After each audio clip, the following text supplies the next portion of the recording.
4 days to go before the crucial EU summit on the future of the euro. It takes place here in Brussels. Leaders are expected to meet from Sunday morning around 9 or 10 o'clock. In theory, they are due to have a concluding press conference at the end of the afternoon on Sunday around 4 o'clock.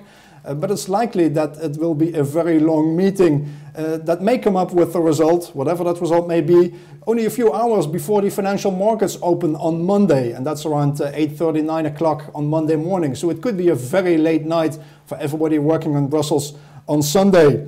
If we look at what's being reported today out of the different capitals in Europe, we have mixed reports coming out. Nicolas Sarkozy, the French president, yesterday spoke of an unprecedented financial crisis.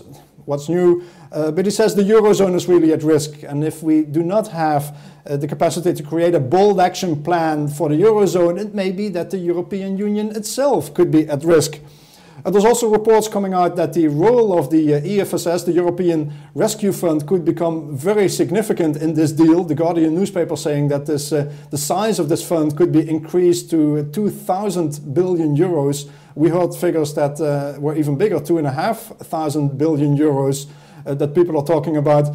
It may not be that countries will actually have to put up that money, but it may be done through a sort of a guarantee, an insurance policy. We talked to Sunny Kapoor from Redefine Investments yesterday, and he told us that countries can actually increase the leverage capacity of this rescue fund by simply putting up more guarantees. Then also, of course, very significant, the prospect of lowering the debt rating for France. That came out earlier this week, as reported by Moody's. There's a big difference between France and Germany at the moment. The debt to GDP ratios for both these countries are roughly the same, but the French deficit in the next few years, the deficit projections are much worse than those for Germany. And that may lead rating agencies to reconsider their AAA rating for France. And that could make it significantly more expensive for the French government to borrow money if they were to lose that rating.